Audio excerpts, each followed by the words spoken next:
Perhaps you are familiar with this poem. Whenever Richard Cory went downtown, we people on the pavement looked at him.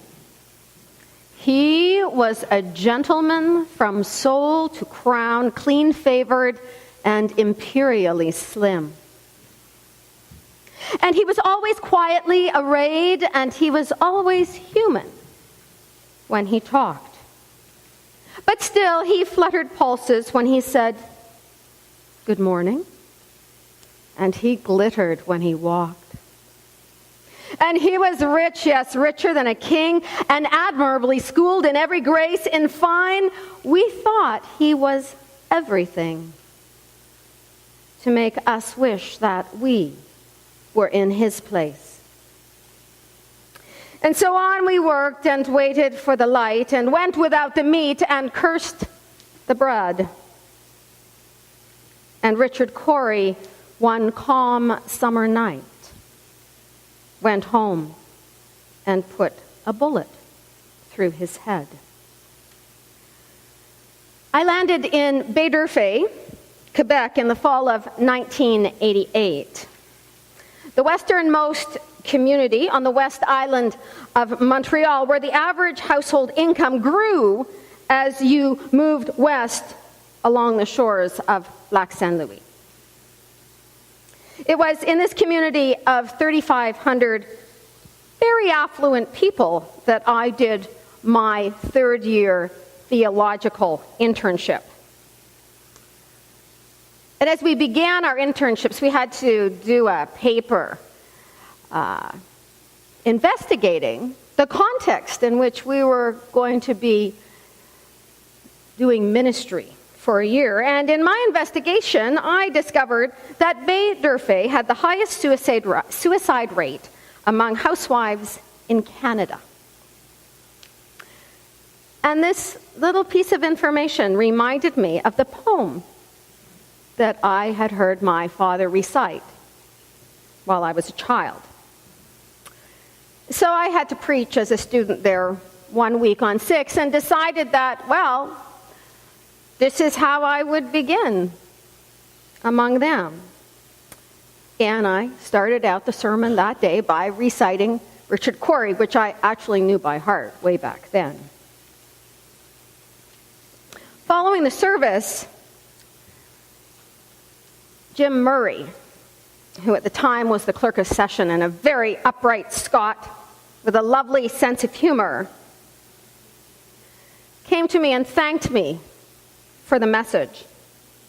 And I knew that in thanking me, he was sharing with me a significant piece of himself, the piece that could relate to the kind of pain that was behind the glitter that everyone thought was Richard Cory. He was the vice president of an international shipping company. I learned very soon that his wife, a gracious, lovely woman, was a recovering alcoholic who had cracked under the loneliness and expectations of raising a family while her very successful husband traveled the world. And until she got into rehab while her children were relatively young, he never knew what he would find when he returned to their very posh lakeside home. In 2017, the National Minister of Health reported the following: 1 in 3 Canadians will experience a mental illness or substance use disorder in their lifetime.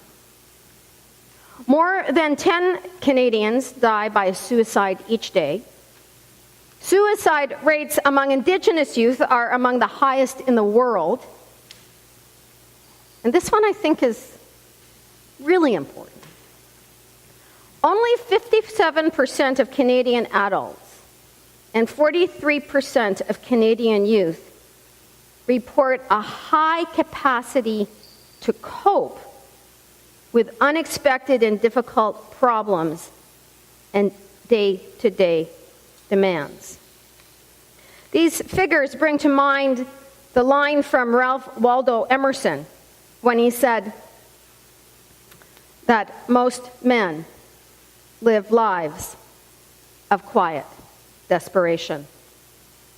And the real bar, I suspect, for community health, when we really don't want to talk about ourselves as grown-ups, are the statistics around the rising incidence of mental health within children and youth. So first of all, I need to say that I am grateful to the members of this community who have gathered since November to talk to me about their own challenges around mental health. I will always be grateful for their trust and their candor and their courage. Every week throughout this season, I will try and share a slice of their unique perspective with you, while at the same time honoring their anonymity. And I think it's important to say that whenever your goal is to break the silence around anything, well, you may not get it right. There are reasons we don't talk a lot about mental health. First, we live in a culture that thinks that if we do all the right things, we can avoid bad stuff. So if someone is feeling bad stuff, well then, there is this little bit of cultural belief that they aren't doing the right things. I'll say more about that next week. But there is a sense in our culture that there is something wrong with you if you suffer in the area of mental health. Second, I don't think we know yet, as a culture, how to respond to the pain that is unique to mental health.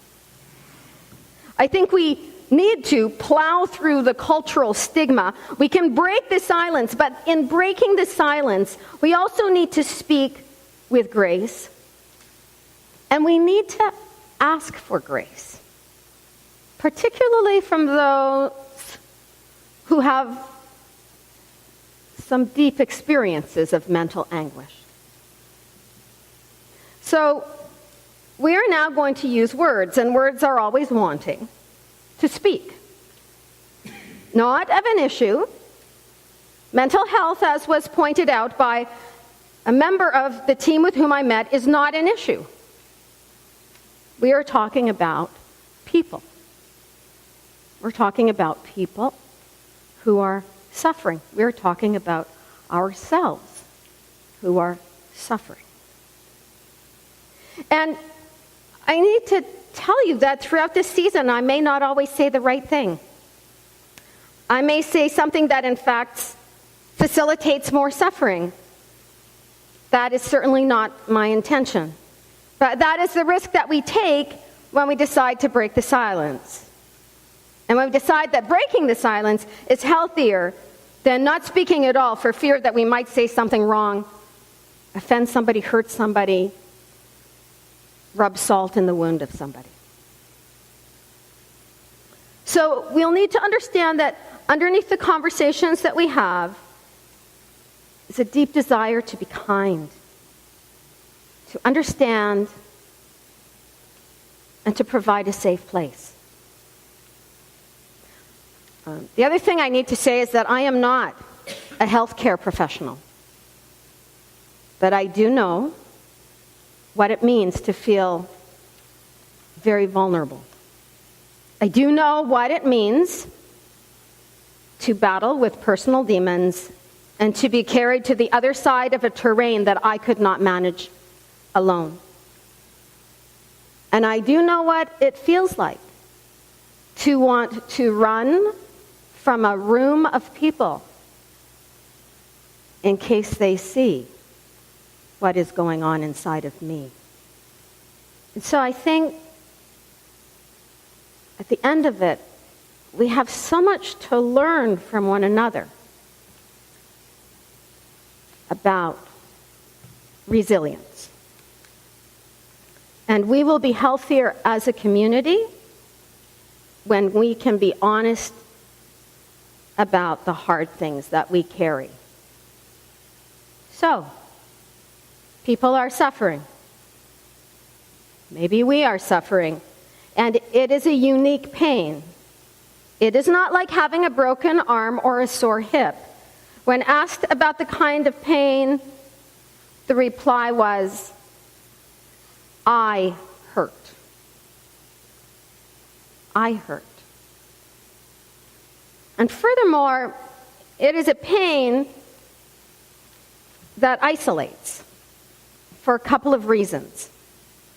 One is the stigma in the kind of pain, and so it is the kind of pain that then kind of results in shame, but it is also the kind of pain that spins its own story of madness because it distorts the truth. So the narrative might go something like this. There is something very wrong with me. And in my mind, either everybody knows this, or I can't risk letting anybody know. So I need to hide myself from others. And so it is a pain that further cripples one's ability to live out of one's best self on the other hand, and to see all the gifts in one's life on the other. So what is it within our spiritual tradition that might give us tools for breaking the silence as a culture, as individuals who suffer? Well, it's interesting that the church, obsessed with its own construction of original sin, determined that one of the first things you had to do when coming before God was to confess your sin. There was an implication in this tradition that there really was something wrong with all of us. Now, don't get me wrong, there is something wrong. But very often the language of confession in our tradition further exacerbated the shame and isolation of those who suffered already from deep mental anguish, so that they ended up blaming themselves when the pain just never totally went away. And so historically, the language of the church was not always language that healed because of the way we talked about sin and blame, which is never how Jesus talked about it, by the way. We could have created a very different climate had we used instead the language of lament that is found in the Psalms, similar to the Psalm of Lament that I read earlier. The Hebraic tradition was not obsessed with personal sin. Furthermore, and I think if you need an image here, think Reb Tevye in Fiddler on the Roof. So there wasn't a sense that when we came before God, we had to treat God with kid gloves. There was no commitment to being on one's best behavior with God. In fact, a real relationship with the deity, with mystery in that era, involved being honest. How could you have a relationship if you weren't going to be honest?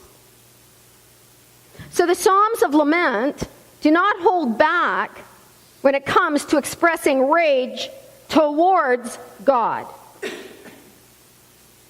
I think that the ancients understood something about the human condition that we might sugarcoat. And that is this, that life is messy. We are messy. Mental anguish is hard, but harder still when we carry it alone and when it paints us into a corner. And so the Psalms give us a language with which to be honest with ourselves, with the mystery. The Psalms give us a script for saying what we need to say. And maybe we are not prepared to cry in lament to one another or in front of one another. But the God of the Hebraic tradition was not going to run from this kind of truth-telling, was not going to invite you to be polite and honorable, was not going to insist that you use your inside voice when sharing your pain. So as we take baby steps together into this journey of breaking the silence, educating ourselves, being kind, right in the middle, and talking about it,